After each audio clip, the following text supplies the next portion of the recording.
Here with more on what to expect and the impact on the economy is Seth Carpenter, Global Chief Economist at Morgan Stanley. Seth, welcome. I don't mean to be critical of you and economists in general, but it seems to me that Jackson Hole is to economists what the Cannes Film Festival is to filmmakers and stars. Sort of a wonderful event for geeks like you. I'd love to be able to deny that, but I think you've got it spot on there. You're very gracious. So, you know, Chair Powell has a history of making news, sometimes intentionally, maybe sometimes inadvertently at these events. What do you think he'll do tomorrow? And should we stand by for news or something much less than that? Yeah, I mean, so the history of Jackson Hole, there have definitely been times where the Fed chair at the time made real big news, really recharting the path for monetary policy in a way that everyone had to pay attention to.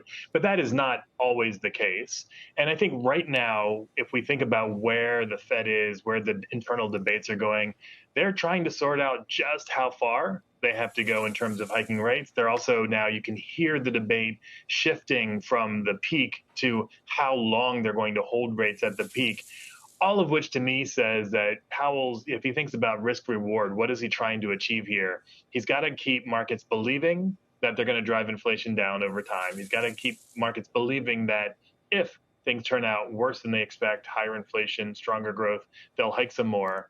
But boy, it's not really clear, especially given over the past year and a half how many times they've said some things and had to reverse course, that he wants to be overly explicit about the precise policy choices they're going to make. So I think it's about tone.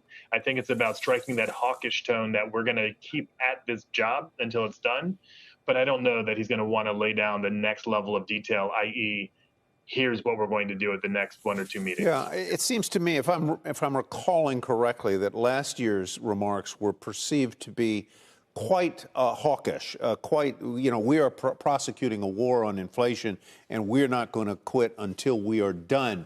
That message has been received, delivered, and internalized, I think, by the markets.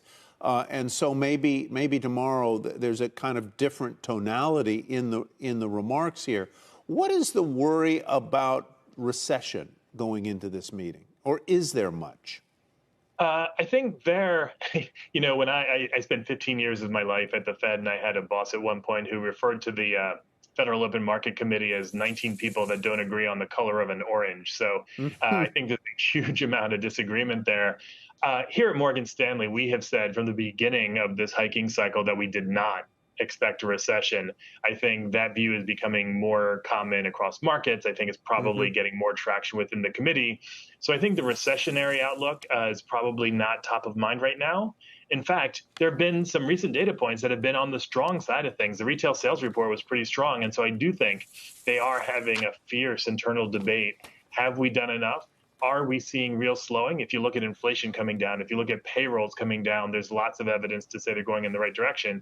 But boy, some of the spending data are still hanging in there. The durable goods report, if you strip out aircraft, didn't seem like they were slumping either. And so I think that's where we are right now. They have to take things on a meeting by meeting basis. Anything that would surprise you, Seth? So I think a few things. One is, like I said before, specificity. If he actually said something like, we're going to be debating whether we need to do one or two more hikes, anything that precise would seem to me a real stunner that markets really should pay attention to. And then similarly, right now in markets, there's a lot of discussion, debate, narrative about is R star, the equilibrium rate, has that gone up or not? Again, I think he might allude to the debates, allude to the questions, but if he got into any sort of specifics, if he took a stand on that specific debate, that would surprise me as well. Very interesting. Seth, thank you very much. We'll be watching along with you tomorrow. I didn't know you'd spent that much time at the Fed. What did you do, and where were you? By the time I left, I was Deputy Director of the Division of Monetary Affairs, and so I did exactly what we're talking about. I did strategy for monetary policy. I did the nuts and bolts implementation of monetary policy and everywhere in between. That's fascinating. Thanks very much. We'll have you back again soon. Seth Carpenter with Morgan Stanley. Thank you.